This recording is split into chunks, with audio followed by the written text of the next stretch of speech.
노아가 살던 그때에 노아의 마음은 어땠을까를 생각해 봅니다. 노아는 확실히 알았거든요. 하나님께서 이 땅을 물로 심판하실 것이다. 그래서 하나님께서 나에게 방주를 지어서 그 심판을 예비하도록 하라, 이렇게 명령을 하셨는데, 그런데 그것을 진짜로 믿고 그것을 준비했던 사람들은 우리가 성경을 보게 되면 8명밖에 없었던 것을 보게 됩니다. 노아와 그 세 아들, 또 노아의 아내와 세 아들의 아내들, 그래서 8명이 그 노아의 방주를 준비하였던 거죠.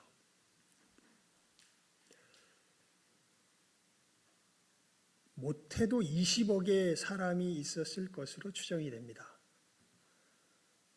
그리고 여러분, 우리 지금 이 기후 변화가 있잖아요. 그 당시에는 보게 되면요, 궁창 위에 물이 있다고 돼 있어요. 궁창 위에 물이 있다. 그러니까 아마 이 궁창 위에 물이 쏟아져 내려와서 이 땅 위에 이렇게 쏟아져 내려오고, 그것이 쏟아져 내려오는 가운데 땅에 여러 지진들이 일어나면서 지형이 흐트러지고 이랬던 것으로서 이제 추측이 됩니다. 성경 말씀을 통해서 보게 될 때요. 그리고 노아의 홍수가 있기 전에는 아마 대륙이 한 덩어리가 아니었을까 싶습니다.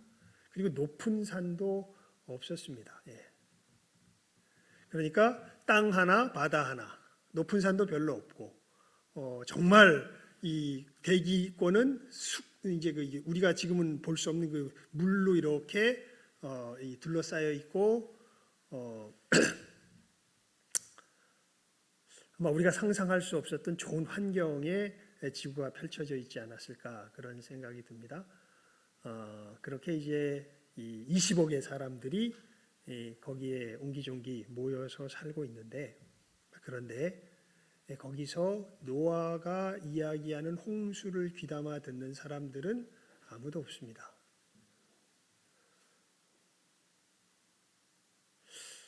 노아의 마음은 어땠을까요?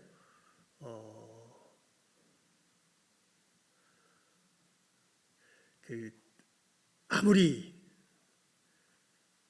여러분이 갈릴레오 재판 사건을 아시죠? 갈릴레오 이 천동설 지동설 이야기가 사실은 그때 재판의 관건이었잖아요.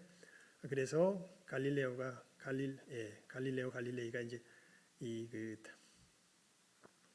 천체를 관측하면서 아무리 생각해도 이거는 이 하늘이 도는 게 아니라, 우리 눈에는 하늘이 돌게 보이지만 이건 아무리 생각해도 지구가 도는 게 맞는 것 같은데, 주변 사람들이 하도 하늘이 돈다고 이야기를 하니까, 그러니까 재판소에서 그럼 하늘이 도는 것으로 하지요, 이렇게 얘기를 하고 뒤로 돌아서서 뭐라 합니까? 그래도 지구는 도는데 그랬다고 얘기했다 그러잖아요.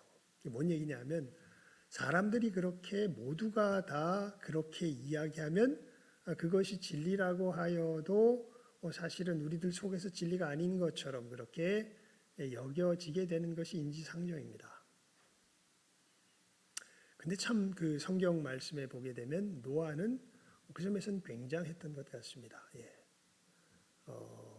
아무리 사람들이 비웃고 조롱하여도 하나님께서 이 땅을 뭐 하실 것이다, 심판하실 것이다 라는 것을 확실히 믿었기에 그 방주를 준비하였고, 그리고 정말 때가 되니까 하나님께서 큰 홍수가 나게 하시면서 이 땅을 물로 심판하게 하셨을 때에 노아와 그 8사람만 이 심판 속에서 건짐을 받게 되는 것을 보게 되죠. 여러분, 성경은요, 성경의 말씀을 우리가 보게 되면 그 점에서 참 무섭습니다. 왜냐하면 성경은 그냥 들어두면 좋은 이야기를 말하는 정도가 아니라, 이것은 앞으로 있게 될 실제의 이야기를 우리들에게 이야기해 주고 있습니다. 그러니까 제가 성경이 무슨 책하고 제일 비슷할까, 시하고 비슷할까, 소설하고 비슷할까, 무슨 책하고 제일 비슷할까 보면요, 제 개인적으로는요, 과학책하고 제일 비슷한 것 같아요.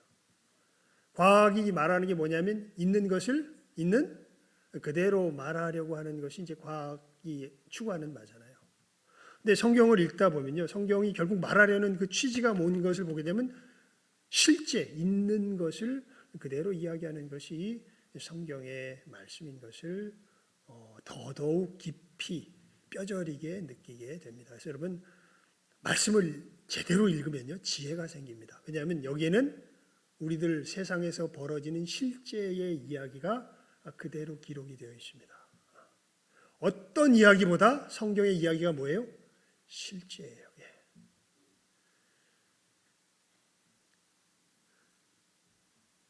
우리 아버지가 저기 이제 잘 안 믿으려고 그랬거든요. 근데 요즘 이제 신기하게 하나님께서 마음을 여셔가지고 말씀을 들으면서 이제 조금씩 마음을 여시는 것을 보게 되는데, 근데 제일 안 믿는 가장 큰 이유 중에 하나가 뭐였냐면 과학, 이 사람들이 만들어 놓은 어떤 어설픈 과학자들의 이야기에 이제 깊이 물들어 있었던 거죠, 사실은.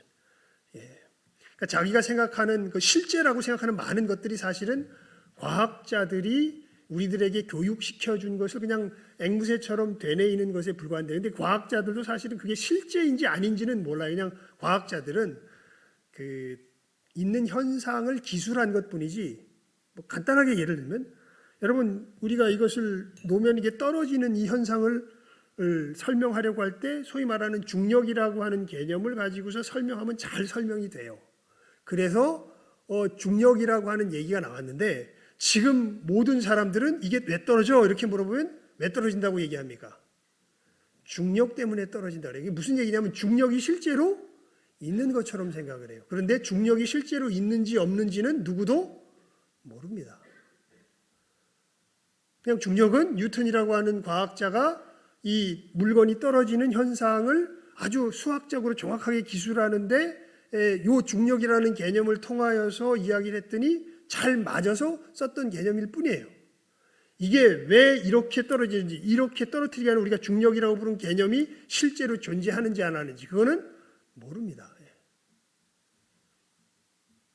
그러니까 이런 식의 뭐라 그럴까, 그냥 우리가 설명을 하니까 설명이 잘 돼서, 설명이 잘 되다 보니까 우리 사람들이 설명이 잘 되니까 실제 하는 거야 이렇게 생각한 것들이 굉장히 많아요. 그런데 성경을 보게 되면 그렇지 않을 걸이 아니라 않아, 사실은 이래라고 이 말씀 속에서 이야기하고 있는 부분들이 굉장히 많습니다. 그래서 눈이 바뀌게 돼요. 생각이 바뀌게 됩니다. 그래, 여러분, 하다못해 아까 뭐 제가 자주 예를 들었지만 이것이 떨어지는 것도 세상 사람들은, 과학을 배운 사람들은 이게 중력 때문에 떨어진다 그러는데, 우리 성경을 깊이 있게 본 사람들은 이것은 하나님께서 떨어지라고 뜻하셨기 때문에 뭐 하는 거예요? 떨어지는 거예요. 하나님의 의지가 작용하기 때문에 떨어지는 것이 그냥 기계적으로 아무런 의미 없이 그냥 떨어지는 것은, 그냥 일어나는 일은 이 땅에 아무것도 없습니다. 참새 2마리가 한 아사리온에 팔리는 것도 누가 허락하지 않으면, 하나님이 허락하지 않으면 팔리지 않는다. 하나님께서는 너희 머리털까지도 다 세신받아야 돼. 이게 무슨 얘기냐면 머리털 떨어지는 것도 하나님이 뭐 하셔야, 허락하셔야 어떻게 된다는 거예요? 떨어진다는 거예요. 하나님이 허락지 않으면 머리털도 떨어지지 않는다. 이렇게 성경이 이야기하고 있는 거예요. 그러니까 이 세상에 벌어지는 이 실제에 대하여서 여러분, 성경에서는 오히려 과학책이 성경을 흉내내는 것이겠죠. 왜냐하면 연대로 보면 하나님의 말씀이 훨씬 더 앞서니까요. 실제가 무엇인지를 성경은 우리들에게 그대로 있는 그대로 말하여 주고 있는 것을 보게 됩니다. 왜 이야기를 하냐면, 여러분, 이제 확 건너뛰어 가지고 정말 이제 이 우리들 가운데서 일어나야 할 정말 중요하고 핵심적인 일이 뭐냐면 한 생명이 다시 태어나는 거예요. 그래서 하나님 나라의 백성으로 자라나는 것, 이것이 정말 우리들의 삶 속에서 가장 중요한 일입니다. 그게 예수님께서 뭐라 그러셨냐면 뭐라 그러셨다 그랬죠? 한 생명이 태어나서 하나님의 사람으로 자라나는 그걸 뭐라 그랬어요? 제자를 삼는 거죠. 그러니까 이 세상에서 제일 중요한 게 뭐냐면 제자 삼는 겁니다. 제자 삼는 것. 주님께서 말씀하신 지상 명령이죠. 여러분 그러면서 이제 이것이 제자 삼는 것이 둘로 주님께서 분리해서 설명을 해주시잖아요. 하나는 한 생명이 태어나는 것, 그리고 다른 하나는 생명이 자라나는 것. 그래서 생명이 태어나는 부분을 아버지와 아들과 성령의 이름으로 세례를 주고라는 표현 속에서 생명이 태어나게 하는 역사를 주님께서 말씀하시고, 그리고 자라나게 하는 것을 내가 너희에게 분부한 모든 것을 가르쳐 지키게 하라라는 말씀 속에서 이제 한 생명이 자라나게 하는 것을 이야기하죠.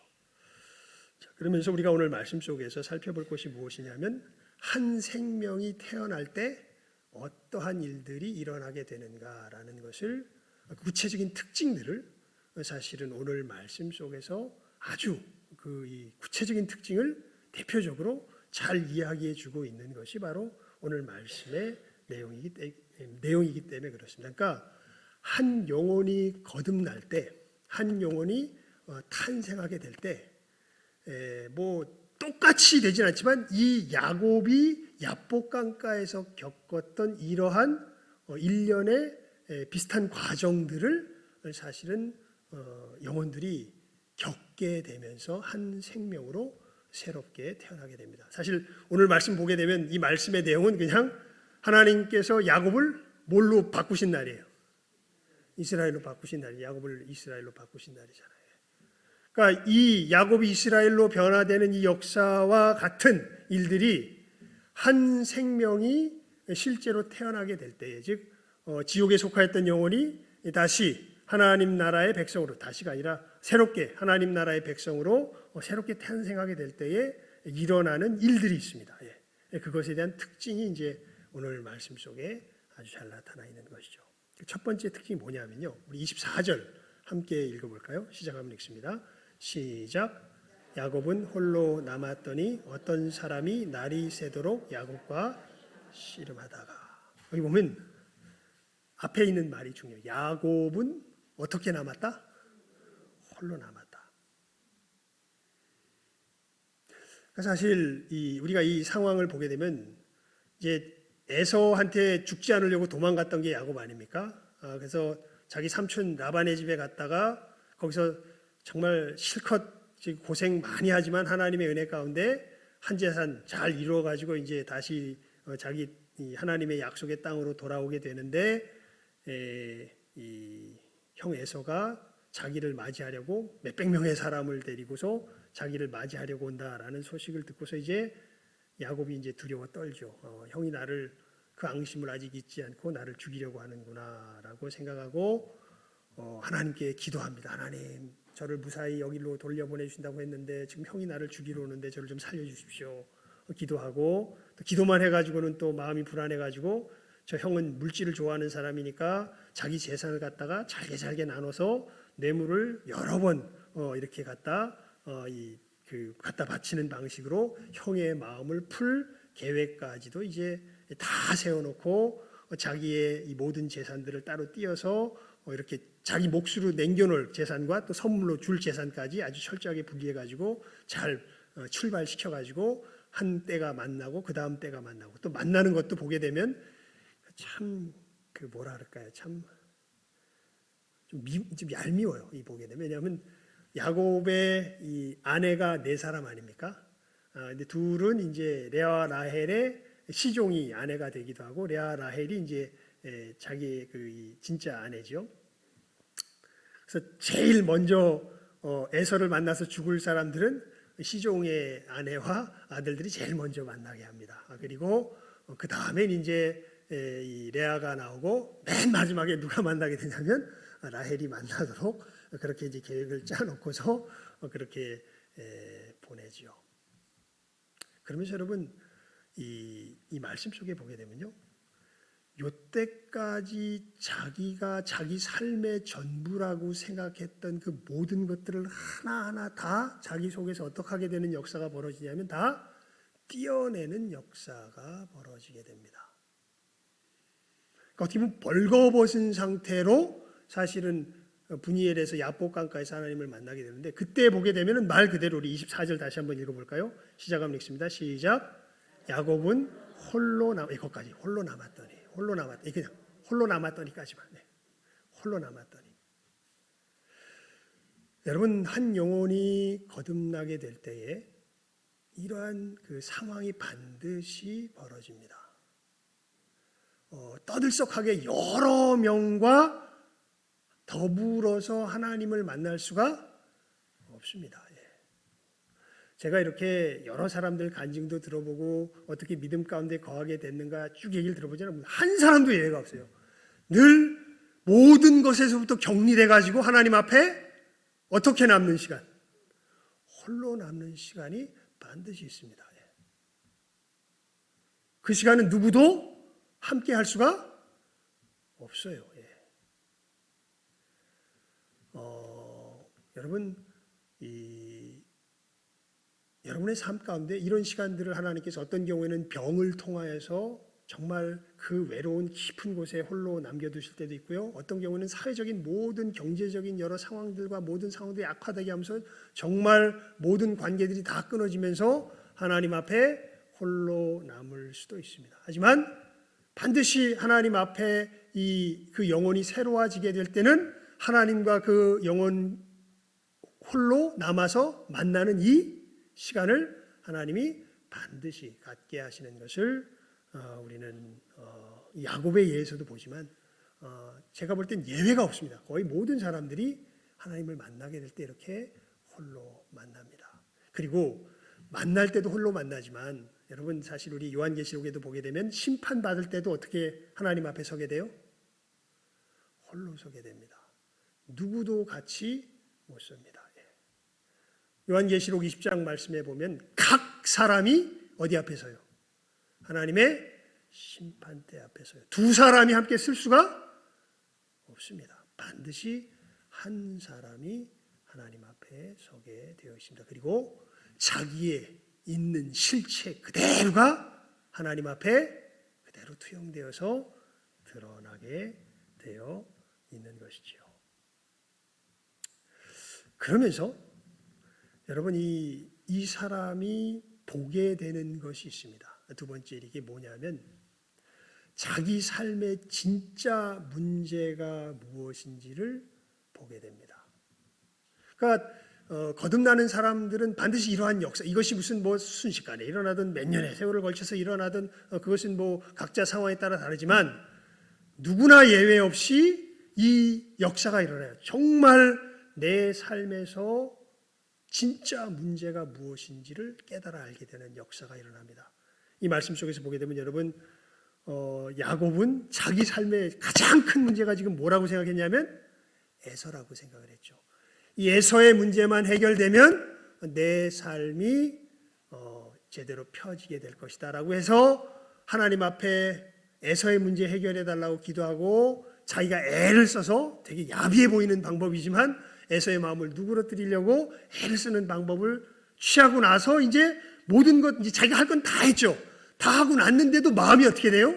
신기하게도 편안하지가 않아요. 어떻게 보면 여러분, 우리 보통 진인사 대천명이라 그러잖아요. 정말 자기가 할 거 다 하면요 마음이 어떨까요? 여러분 해보셨어요? 정말 내가 할 거 다 했어.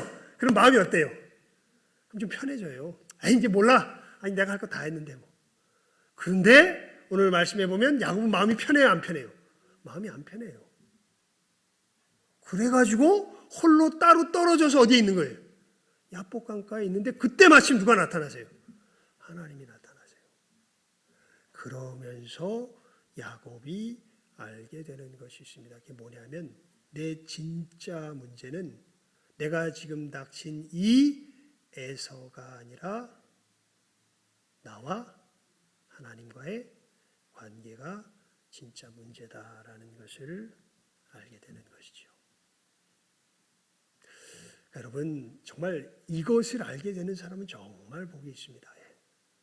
정말 저는 이 은혜가 지금 이 시간 함께하는 우리 모두에게 풍성하게 임하기를 정말 주님의 이름으로 소원합니다. 여러분, 우리 삶의 모든 문제의 진짜 문제, 모든 이 어려움과 모든 고통과 환난과 아픔의 진짜 문제는 에서가 아니라 누구예요? 하나님이에요. 하나님과 나와의 관계가 진짜 문제예요. 사람이 아닙니다. 환경이 아니에요. 하나님과 누구와의 관계? 나와의 관계가 진짜 문제입니다. 여러분, 오늘 우리 성경 말씀을 한번 읽어볼까요? 24절부터 26절까지 함께 읽어봅니다. 24절부터 26절까지 시작 한번 읽습니다. 시작. 야곱은 홀로 남았더니 어떤 사람이 날이 새도록 야곱과 씨름하다가 그 사람이 자기가 야곱을 이기지 못함을 보고 야곱의 환도뼈를 치매 야곱의 환도뼈가 그 사람과 씨름할 때에 위골되었더라. 그 사람이 가로되 날이 새려하니 나로 가게 하라. 야곱이 가로되 당신이 내게 축복하지 아니하면 가게 하지 아니하겠나이다. 가만히 보면 씨름을 하는데 어떤 의미의 씨름이냐면 그 야곱과 씨름하던 분은 야곱에게서 뭐 하려고 그래요? 떠나가려고 그래요. 야곱은 그 사람 어떻게 하려고 그래요? 못 떠나가게 하려고 그래요. 지금 그 씨름이 벌어지고 있는 거예요. 그러니까 야곱이 왜 불안했을까요? 그 야곱의 영혼이 야곱의 머리보다 더 똑똑했던 거죠. 지금 하나님이 자기를 뭐 하려는 걸 느꼈던 거예요. 떠나려고 했던 걸 느꼈어요. 그래서 불안했던 거예요. 정말 할 일 다 했거든. 에서의 문제는. 정말 그 이상 할 수 없을 정도로 모든 일을 다 했거든. 근데도 마음이 어떻게 돼요? 불안해. 왜? 진짜 문제는 누가 아니라 에서가 아니라 누가 떠나가는 것이었기 때문에. 하나님이 나를 떠나가는 것이었기 때문에. 그 야복강가에서 자기의 실태라 그래야 될까요? 실제 자기의 상황이 정말 위기의 상황이 드러나는 것이죠. 누가 나를 떠나려고 한다?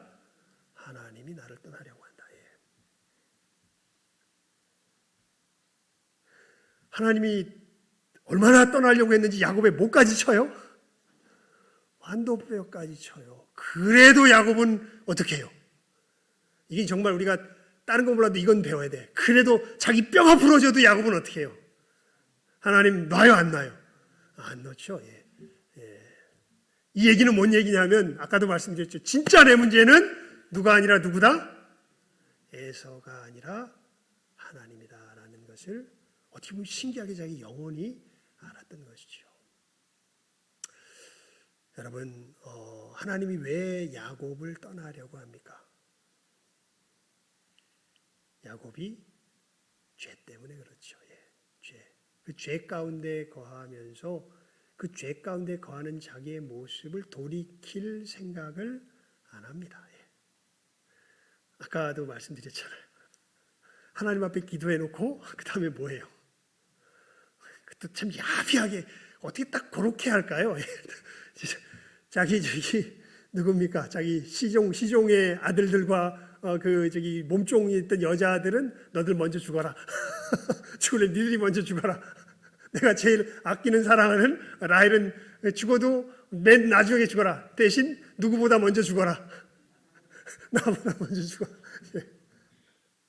그게 지금 이 말씀에서 보게 되면 야곱의 모습입니다. 그러니까 정말 이게 지금 성경에 보면 정말 놀라운 부분이 이런 부분이에요. 여러분, 야곱은요 하나님을 자기 마음속에서 알아요. 그래서 에서에게서 장자권까지 사지요. 근데 하나님을 아는 것과 별개로 사는 모습은 정말 하나님 없이 사는 사람의 모습으로 살아갑니다.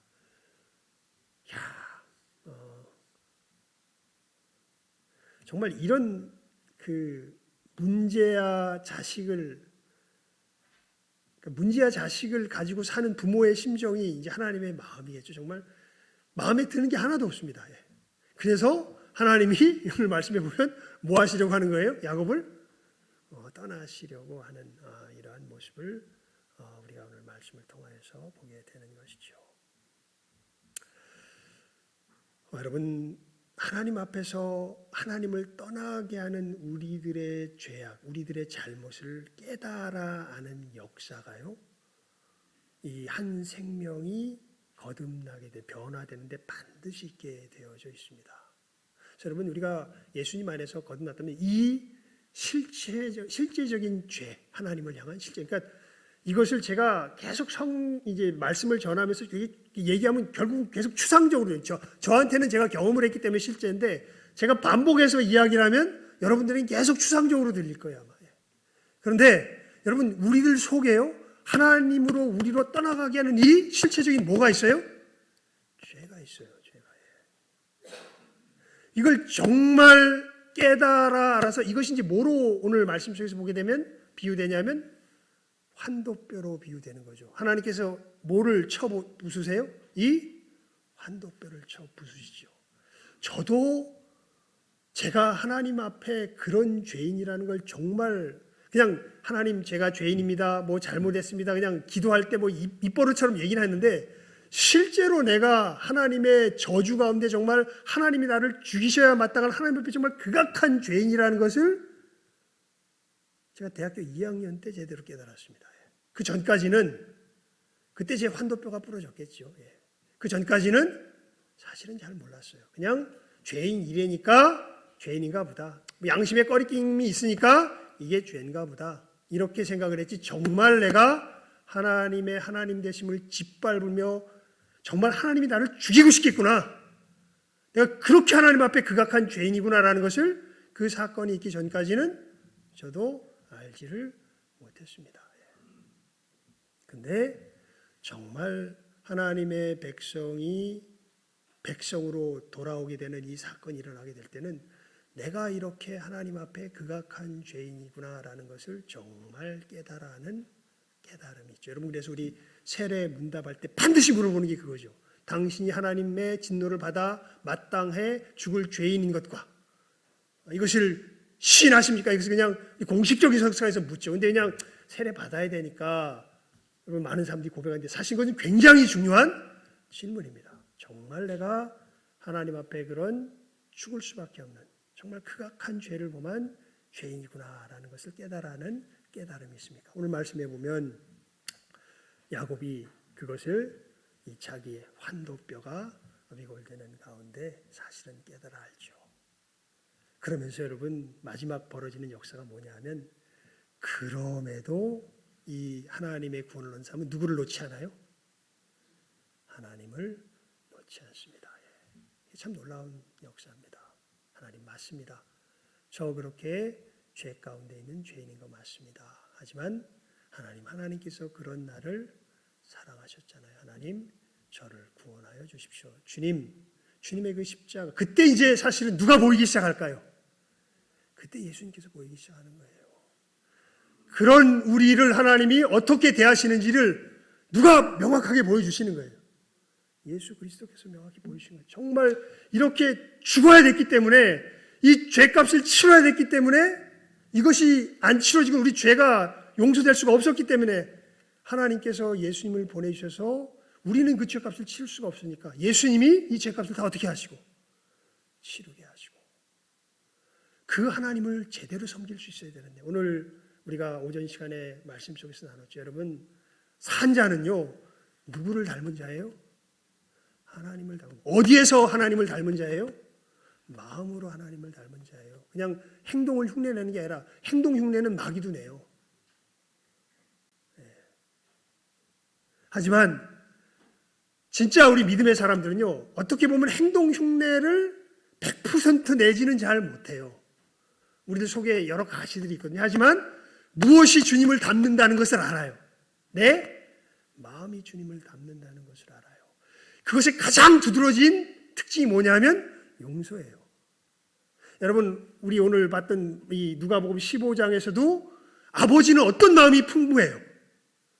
용서하는 마음이 풍부하죠. 그래서 이 말썽쟁이 둘째 아들이 돌아오니까 어떻게 해요? 그냥 덥석 가서 안아요. 왜냐하면 뭐 하기 때문에? 용서하기 때문에. 돌아오니까 그럼 용서해요. 그리고 이렇게 용서하는 것이 마땅하잖아 큰아들아, 이것이 내 삶이잖아 라고 누구에게 권유하고 있어요? 큰아들에게 권유하고 있죠. 근데 큰아들의 마음에는 아직 그것이 답으로 안 나와 있어요. 처음에는 거부하고 있어요.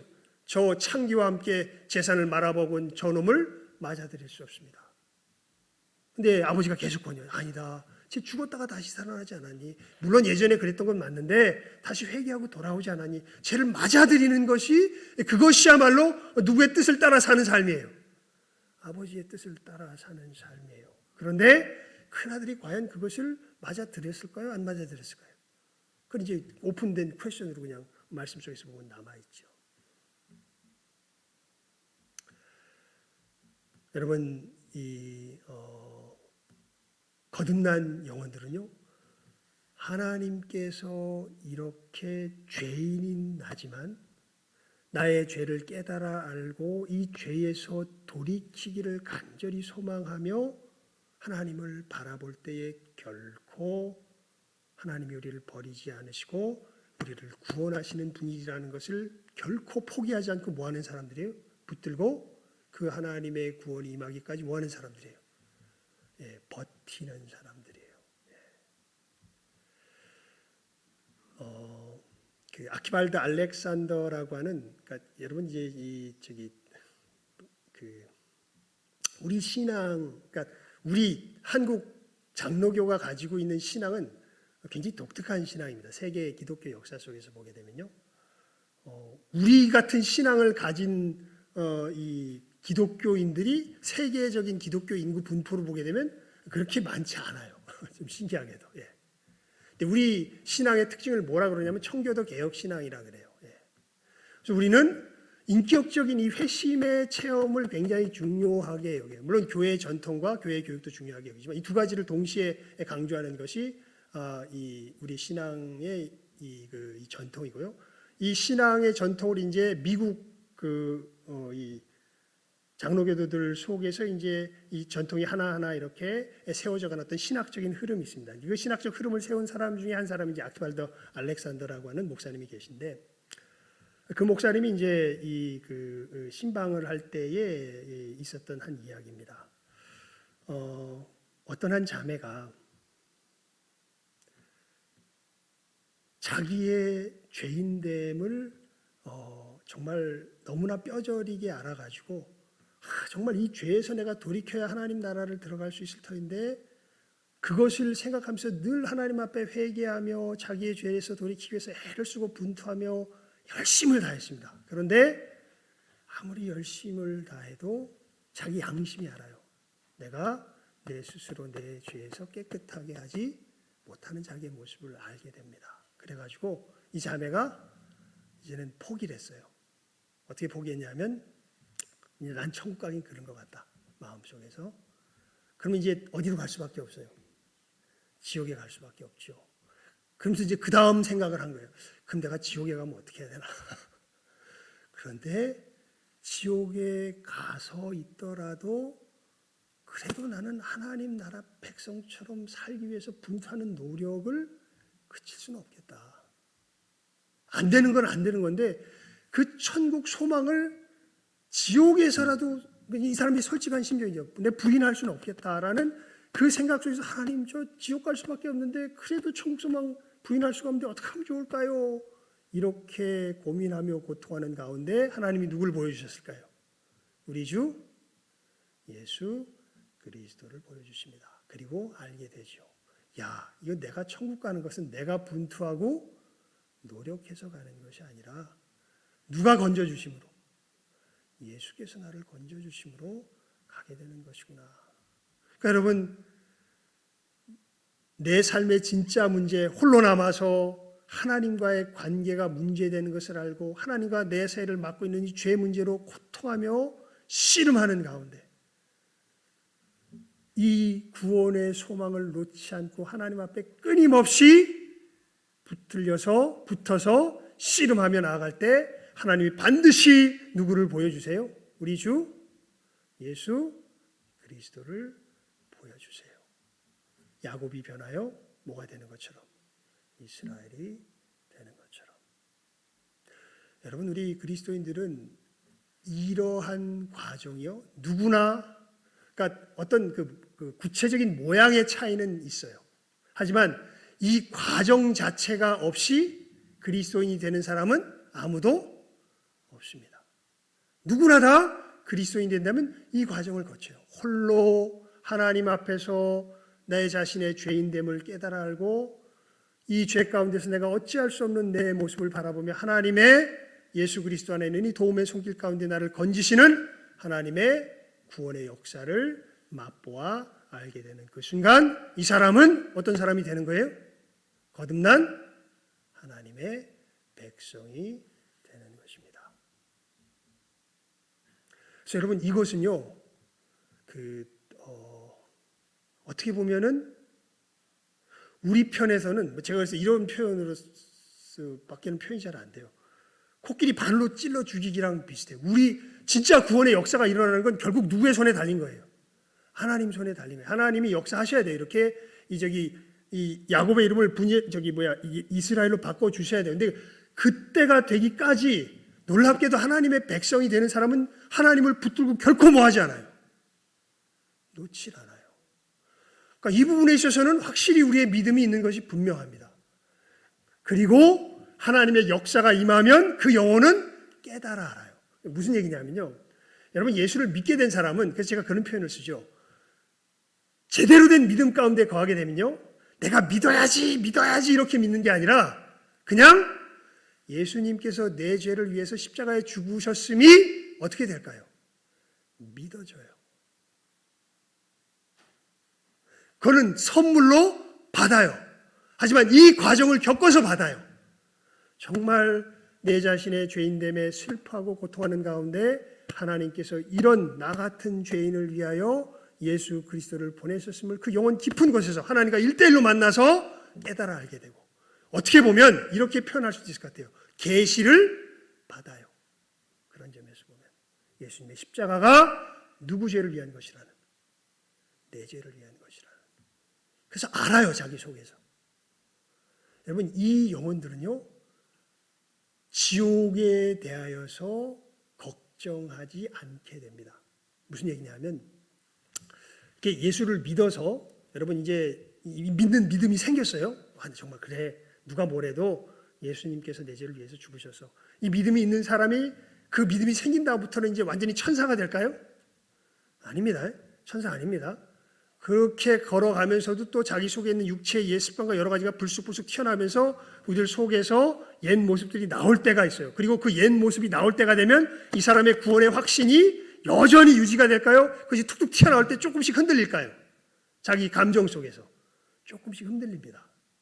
하지만 그 순간순간의 과정이 그렇지 결코 그 근본에서 흔들릴 수는 없어요. 다시 주님께서 역사하시면서 갈라디아서 2장 20절의 말씀이 우리들을 붙들어 주면서요, 이런 내 죄까지도 주님께서 감당하셨음을 신뢰하며 자기의 구원을 확인하고 그 속에서 자기의 죄를 다시 한번 발견하면서 예수님의 보혈의 은혜를 힘입어서 자기 자신을 이기며 나아가는 이 성화의 역사라 그러죠. 이런 거룩해지는 역사가 하나하나 전개되는 것이 바로 우리 그리스도인들의 모습입니다. 그러면서 이 과정을 하나하나 한두 번씩 이렇게 쭉 여러 번 이렇게 쭉 겪게 되면서 알게 되는 게 있는데, 그게 뭐냐 하면 말 그대로 믿음은 하나님께서 주신 은혜의 선물이라는 것을 알게 돼요. 그래서 믿어져요 정말 그 순간에. 하지만 막 살게 될 수는 없어요. 그러니까 이 부분은 좀 신비해요. 그래서 이걸 어떻게 표현할 수 있을까요? 그러니까 이제 저희 교단의 뭐라 그럴까요? 특징이라 그럴까요? 그러면 하나님의 은혜 가운데 모든 게 되니까 그냥 네가 죄를 지어도 너무 염려하지 마, 뭐 이런 식의 특징이 조금 우리 교단은 좀 강해요. 하지만 감리교도들이나 이런 쪽은 너 그렇게 믿으면 너 구원 얻지 못했는지도 몰라. 그러면서 우리들 속에서 하나님을 붙들어야 되는 어떤 이 붙들매 상황을 굉장히 강조하는 이제 이 신앙의 컬러가 어떻게 보면 감리교도들이나 이런 사람들이 강해요. 그런데 진짜 신앙에는 이 두 요소가 어떻게 돼요? 다 포함되어 있어요. 그러면서 알게 돼요, 우리가. 정말. 그래서 사도 바울이 이렇게 고백을 하죠. 내가 다른 많은 사도보다 더 많이 수고했으나 이게 다 누구의 은혜다? 하나님의 은혜다라고 이야기하게 되죠. 여러분, 이 하나님의 계시의 역사를 경험하셨습니까? 그러니까 이런 분들은 그 죄악 가운데서 잠시 흐트러질 수는 있지만 결코 죄악 가운데서 넘어질 수는 없어요. 예. 흐트러질 수는 있어요. 우리가 저도 그렇고요. 우리가 많이 흐트러지긴 합니다. 하지만 우리의 죄악보다 누가 더 세요? 우리를 구원하신 예수 그리스도께서 더 세요. 그래서 사도 바울이 그렇게 고백하는 거죠. 내가 그리스도와 함께 십자가에 못 박혔나니 그런즉 이제는 내가 산 것이 아니요 오직 내 안에 그리스도께서 사신 것이라. 이런 나를 건져가시는 주님의 은혜를 오히려 그런 속에서 경험하며 여러분 그래서 정말 예수님께서 우리 안에 계시면 이건 실제예요. 주님께서 우리의 마음을 만져가세요. 정말 저도 저를 보면서 놀라게 될 때가 참 많아요. 예. 왜냐하면 정말 젊었을 때의 저의 마음과 지금 저의 마음을 이렇게 살펴보면요. 젊었을 땐 정말 도끼가 가득했습니다. 그러니까 오히려 교리나 이런 데 제가 굉장히 밝았거든요. 그러니까 진짜 바리새인보다 훨씬 더 무서운 사람이었어요. 조금만 말씀 속에서 뭔가 어긋나는 것들이 보이면요. 막 내 속에서 어떤 저주하는 마음이 막 나옵니다. 예. 예수님을 알면서도. 그런데 세월이 점차 지나가면서 그 사람들이 잘못된 것은 보여요. 하지만 어떤 마음은 점점 빠져나갈까요? 저주하는 마음들은 점점 사라져가는 것을 보게 됩니다. 불쌍히 여기고 하나님께서 사랑하신 그 사랑이 내 안에 없음을 슬퍼하는 마음이 커지지. 그것을 가지고 저 사람들이 잘못됐다고 저주하고 악담하고 하는 그러한 일들은 내 속에서 사라져가는 것들을 바라보게 되고 또 그렇다고 아예 없지도 않아요. 어떤 상황이 딱 다시면 내 속에 뭐가 팍 튀어나와요. 그런데 하나님이 금방 알게 하시죠. 그것이 내가 준 마음이 아니지 않느냐. 오늘 누가복음에 보았던 그 말씀과도 같습니다. 여러분 작은 아들이 뭐 하기를 하나님은 바라세요? 돌아오기를 바라죠. 작은 아들이 저렇게 잘못했으니까 그냥 그 잘못한 거 망해서 없어지길 바라시는 것이 아니라 그 작은 아들이 그 잘못된 데서 뭐 하길 바라세요? 돌아오기를 바라세요. 근데 큰 아들은 어떻게 해요? 그 작은 아들이 없어지기를 바라죠. 그러니까 그것은 하나님의 마음이 아닙니다. 그 마음을 예수 그리스도 안에서 우리가 하나하나 실제로 배워나가는 역사가 이 회심의 역사가 일어난 다음부터 우리들 가운데 있게 되는 것을 우리들 분명하게 말씀 속에서 확인을 하고 여러분 이 생명의 걸음 한 걸음 한 걸음 우리들 가운데 바르게 걸어갈 수 있기를 바랍니다. 정말 하나님의 용서가 우리 세상에는 필요해요. 이 하나님의 용서가 알려져야 정말 우리들 속에 소망이 있습니다. 근데 이것을 전해줄 사람들이 진짜 하나님께로부터 이 용서를 받은 사람들 외에는 전해줄 수가 없습니다. 우리 한 군데 성경 읽고 오늘 말씀을 맺겠습니다. 요한복음 20장을 한번 펴보도록 하죠. 요한복음 21장입니다. 요한복음 21장. 20장입니다. 죄송합니다. 요한복음 20장 21절에서 우리 23절까지 말씀입니다. 요한복음 20장 21절에서 23절까지 말씀 시작하면 함께 읽습니다. 요한복음 20장 21절에서 23절까지 말씀입니다. 시작. 예수께서 또 가라사대 너희에게 평강이 있을지어다. 아버지께서 나를 보내신 것 같이 나도 너희를 보내노라. 이 말씀을 하시고 저희를 향하사 숨을 내쉬며 가라사대 성령을 받으라. 너희가 네 죄든지 사하면 사하여질 것이요 네 죄든지 그대로 두면 그대로 있으리라 하시니라. 아멘. 여러분 주님께 용서받은 이 놀라운 은혜를 우리 마음 가운데서 깨달아 알며 그래서 이제는 우리들의 여러 실수와 모자람 가운데서도 지옥에 대한 두려움이 아니라 오히려 이 가운데서 나를 건지신 하나님의 사랑에 대한 놀라운 감사 속에서 이 놀라운 복된 소식을 나만 아는 것이 아니라 우리 주변의 여러 사람들에게도 전하여 줄 줄 아는 이 구원의 역사를 나도 누리며 우리 주변의 사람들에게도 전하며 나아갈 줄 아는 이 시간 함께하는 우리 우리 모든 귀한 영혼들 다 될 수 있기를 주님의 이름으로 축원을 드립니다. 기도하겠습니다.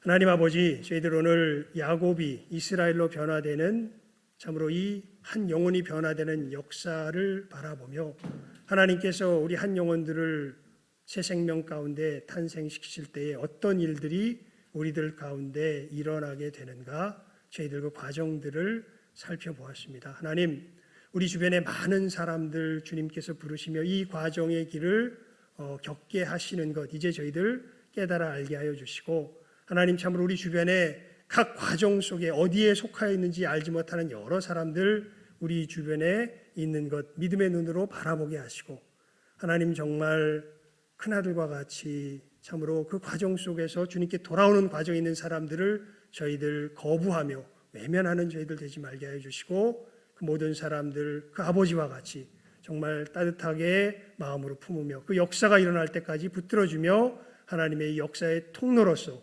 저희들 참으로 사용될 수 있도록 은혜를 내려주시기를 위하여서 간절히 기도를 드리옵나이다.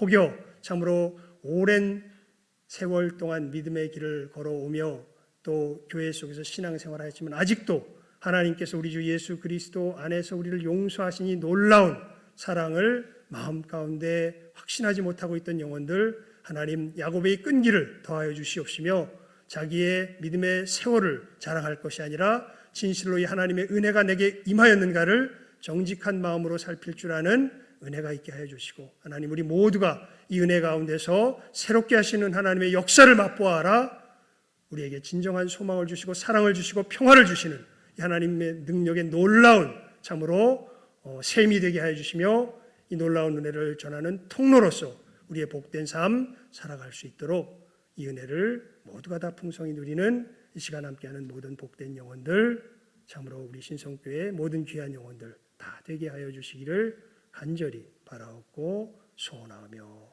이 모든 것 예수님의 이름으로 기도드리옵나이다. 아멘. 광고를 해야 되겠네요. 우리 드보라가 이번 금요 기도회 때 순서인데요. 근데 오늘 이번 금요 기도회는 보니까 우리 위하여 우리 여러 교회들 우리가 돕는 교회들 위하여서 기도하는 또 마지막 그 2달에 한 번씩 우리 하잖아요. 그때부터 해서 드보라는 다음 우리 금요 기도회 때 하도록 하겠습니다. 드보라 잘 기억하시고 잘 준비해 주시기를 바랍니다. 이상 광고는 마치고요. 우리 찬송가 204장 찬송 드리고 주기도문으로 예배 마치도록 하겠습니다.